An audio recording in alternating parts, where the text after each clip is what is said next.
Your son is a failure. He's barely passing my class, and with grades like this, I'm just not sure what kind of future he's gonna have.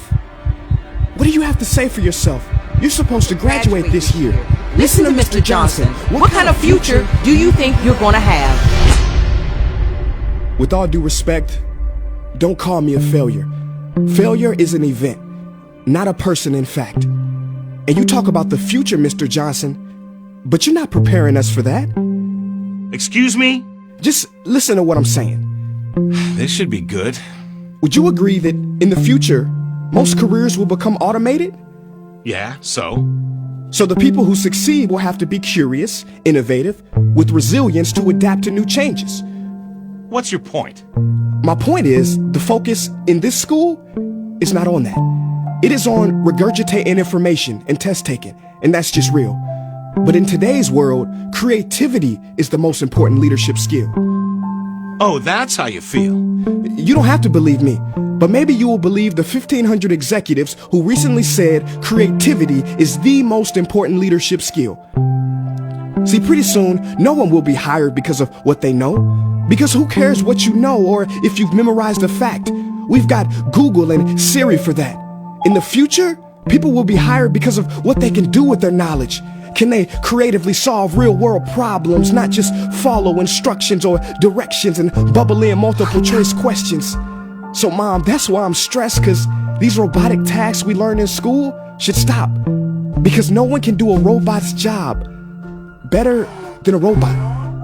Billionaire founder of Alibaba, Jack Ma, said that we should not compete with artificial intelligence, but instead focus on developing unique human intelligence. Mr. Johnson, drills are for teeth, not the human mind. So these repetitive knowledge-based tasks we must leave behind. Or in the future, you're gonna find a lot of people graduating out of your class right into the unemployment line. See, many top companies today don't look at grades. Mom, that old way is expiring. Google has been quoted as saying GPAs are worthless criteria for hiring. Founder of Tesla, Elon Musk, agrees. So I say this with unease and sorrow. If you continue to teach today as you taught yesterday, then you rob us students of tomorrow. Mr. Johnson, I'm gonna keep it real with you. Sometimes sitting in your class is tough. I'm constantly thinking, if I don't look up at the clock, maybe it'll speed up. So I listen to you do my work and pay attention, feeling like an hour had to have gone by. But it was only 3 minutes. So if you wonder why we're bored in class, look, you want to get a kid to hate reading? Give them this, a school textbook. And some people think it's our fault, and that hurts me. They say you can lead a horse to water, but you can't make him drink. And to that I say no. Firstly, you can put salt in that horse's hay and make him thirsty. And if you bring joy in your classroom, you can make any bad student nerdy. As he or she discovers the beauty of truly learning. Mr. Johnson, I mean no disrespect. You have the most important job on this planet. You build, create, and save lives. But if you really care about my future, like you say, then you have to fully commit and ask yourself honestly, how do I prepare a child for a future that doesn't yet exist? Here's a hint.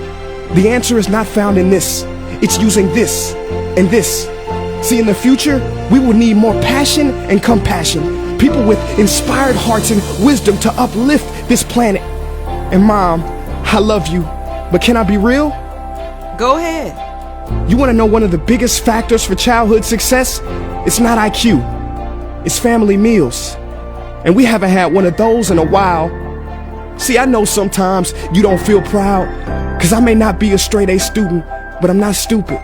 These tests may be 70% of my grade, but they're 0% of my future. But don't worry, I'll pass this class and get through this. But I need you to give me the space I need to be me and live true. Because the best feeling in the world is that your own parents get you. There's a passage in a book called The Prophet by Khalil Gibran. And if you don't mind, I'd love to share it with you. Go ahead. See, he says, your children are not your children. They are the sons and daughters of life longing for itself. They come through you, but not from you. And though they are with you, they do not belong to you. You may give them your love, but not your thoughts, for they have their own thoughts. You may house their bodies, but not their souls, for their souls dwell in the house of tomorrow. So, Mom, I'd appreciate it if you give me the love that I need to pursue my dreams. See, if we are to succeed, all three of us need behavior change on all fronts. We talk about the future, but the future is now, and it is created now by all of us. I've never heard you speak like that before. Yeah, I didn't know. But I'm going to reach out to administration and try to change some things. You have my word.